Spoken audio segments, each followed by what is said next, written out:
propósito do Espírito Santo. Bom dia, que Deus te abençoe poderosamente, graça e paz, espero encontrar todos muito bem. É claro que quando a gente fala assim, um propósito do Espírito Santo, eu não quero fechar a caixa. Obviamente, o Espírito de Deus, na vida de um crente, na vida de um cristão, ele tem várias funções. Ele nos faz lembrar de todas as coisas, ele é o consolador, aquele que convence do pecado, é aquele que é o nosso guia. A palavra de Deus chega a afirmar que aquele que é guiado pelo Espírito de Deus, esse é que é filho de Deus. Então, existem realmente várias vertentes do Espírito Santo. Mas quando eu olho para esse texto, eu percebo, e aqui, querido, olha, sem sombra de dúvida, eu percebo um desejo da parte do próprio Deus, do próprio Cristo. Inclusive, Jesus disse que teria que ir para o Pai, senão o Espírito não seria dado. Jesus chega a dar uma ordem aos discípulos, dizendo: não se ausentem, está lá em Atos 1, né? Não se ausentem de Jerusalém até que lá do alto vocês sejam revestidos com o poder de Deus. Em outras palavras, vocês não me saiam daqui, não façam nada até receberem esse poder, essa autoridade, receberem o batismo que a gente chama hoje, né? O ser cheio do Espírito Santo, o batismo com o Espírito Santo, o Espírito de poder. Bom, e qual seria então este propósito central?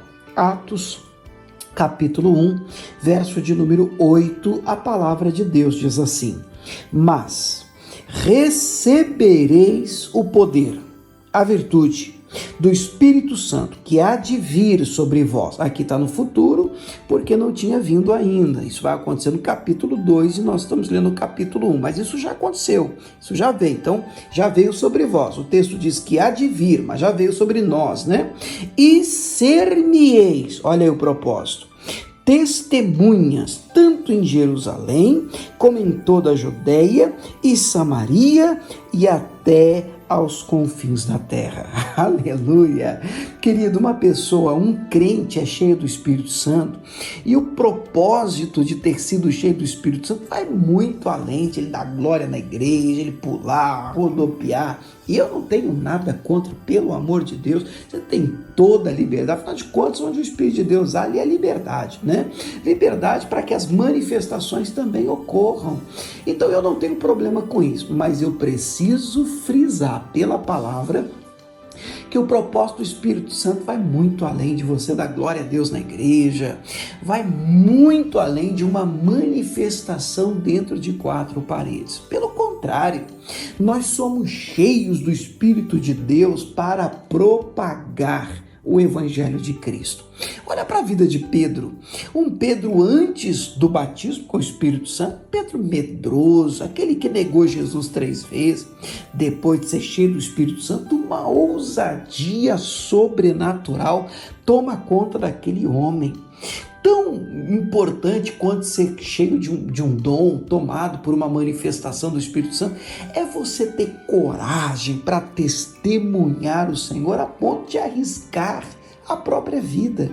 E assim os apóstolos o fizeram, porque eram cheios do Espírito Santo. Assim você olha para Estevão, o primeiro mártir da igreja, aquele que morreu pela causa, tomado pelo Espírito Santo, cheio do Espírito Santo, ele testemunha com ousadia e dá a própria vida pelo Senhor. Aleluia! Queridos, que o Espírito Santo tome a sua vida de tal forma que você não tenha vergonha do Evangelho, que você não tenha medo de falar do Evangelho de Jesus Cristo para outras pessoas, de apresentar Jesus como Salvador para aqueles que te cercam. É o desejo e a nossa oração de hoje. Pai, obrigado por ter enviado Jesus e obrigado, meu Pai, porque depois disso o próprio Cristo volta para o Senhor e então o Espírito Santo nos foi dado.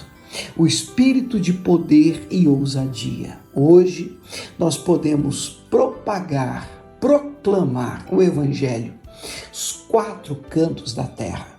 Por todo o planeta nós podemos com ousadia testemunhar o Senhor. Oramos, meu Pai, para que o Senhor continue nos dando pelo Teu Espírito essa ousadia, poder, autoridade, coragem para falar do Senhor para aqueles que cruzarem o nosso caminho. Em nome de Jesus oramos e te agradecemos. Amém.